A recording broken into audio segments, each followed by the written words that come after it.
apa yang harus didigitalkan? Apakah promosinya, apakah inventorinya, apakah cara penjualannya, apakah POS-nya? Kemudian setelah itu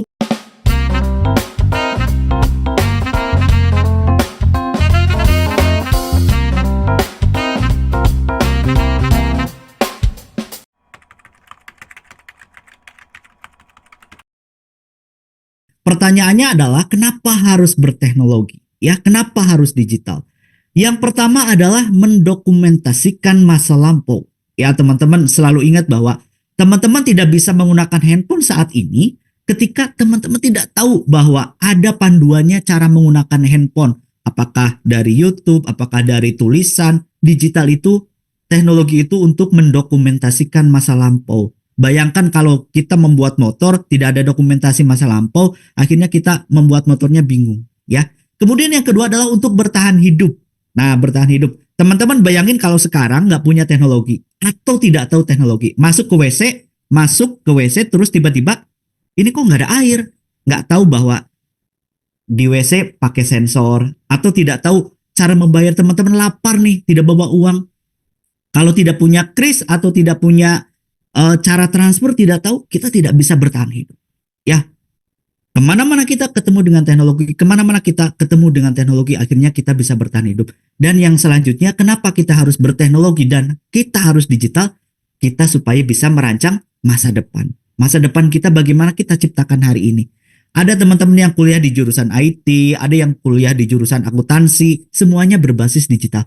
Karena semuanya untuk menyiapkan masa depan. Oke? Nah, ini peluang dari teknologi ya, teman-teman. Kalau teman-teman lihat ada buat pribadi, kemudian ada yang buat bisnis, ada organisasi.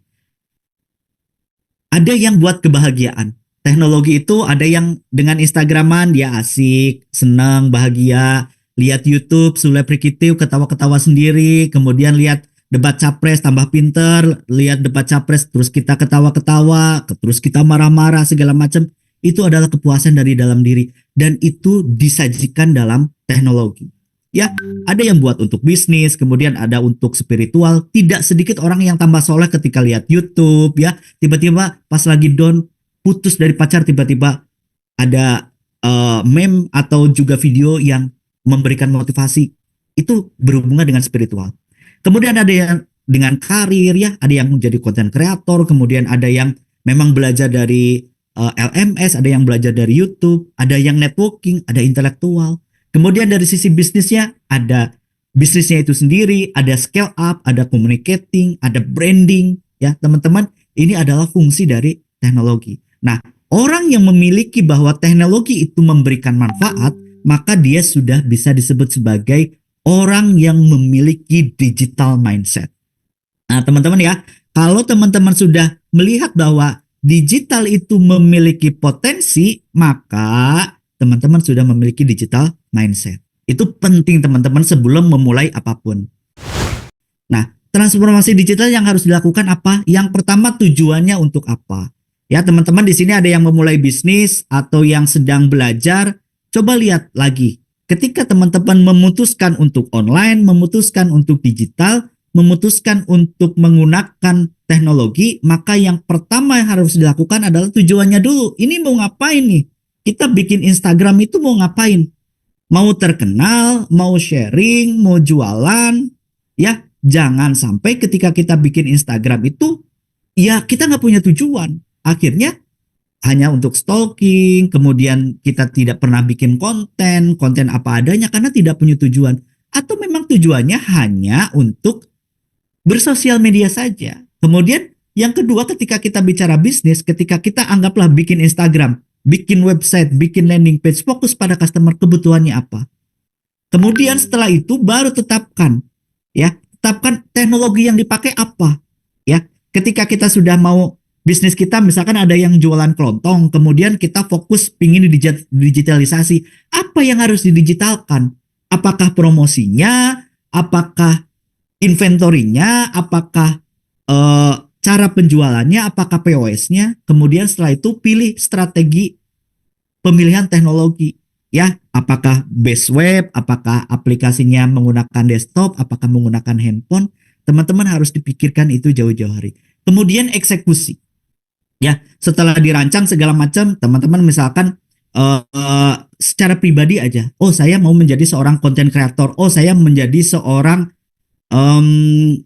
content creator dalam YouTube atau di Instagram, maka setelah semuanya direncanakan, dieksekusi. Jangan sampai ide kita itu dieksekusi oleh orang lain duluan. Kemudian yang terakhir adalah evaluasi dan jangan terburu-buru ya. Seperti yang Pak Roy tadi bilang, generasi kita tuh generasi yang terburu-buru, serba instan ya.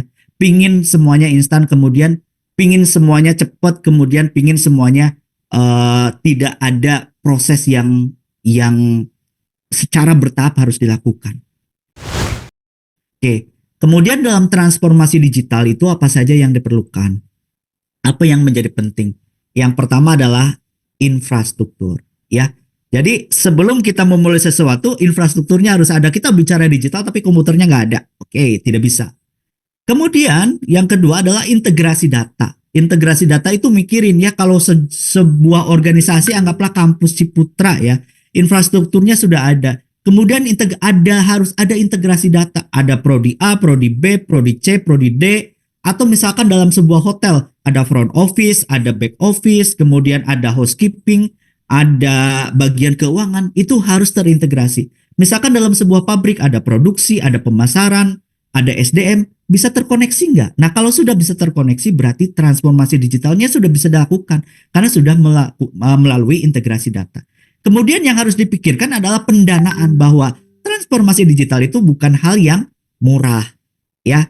Teman-teman sekarang memutuskan mau jadi content creator, minimal punya apa? Punya handphone ya. Handphonenya harus gimana?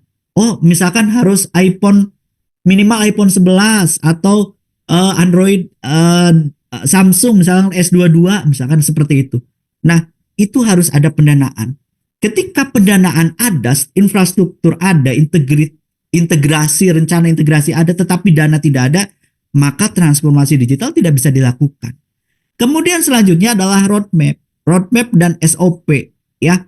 Di rumah sakit misalkan, orang pertama kali daftar, dia mau kemana, kemudian setelah itu dia kemana, sampai keluar nota yang harus dibayar oleh pelanggan, oleh customer, oleh pasien, itu ada SOP-nya. Maka dalam diri kita secara paling kecil pun harus melakukan itu. Bagaimana SOP-nya supaya kita konten bisa konsisten segala macam, ada SOP-nya. Begitu juga lebih luas dalam sebuah organisasi ya, di kampus, di bisnis, di yayasan, di apapun itu. Teman-teman yang sudah merancang bisnis, maka SOP itu harus disiapkan. Bagaimana cara membuat sebuah produk sampai dijual. Pokoknya transformasi digital, SOP-nya harus jelas. Kemudian yang terakhir adalah penyiapan SDM. Ya, jangan sampai kita sudah rancang semua, tidak ada yang ngejalanin. Ya, SDM-nya tidak bisa apa-apa, SDM-nya kurang, kemudian tidak bisa melakukan sesuatu, SDM-nya sendiri kurang digital, maka SDM menjadi penting dalam sebuah transformasi digital.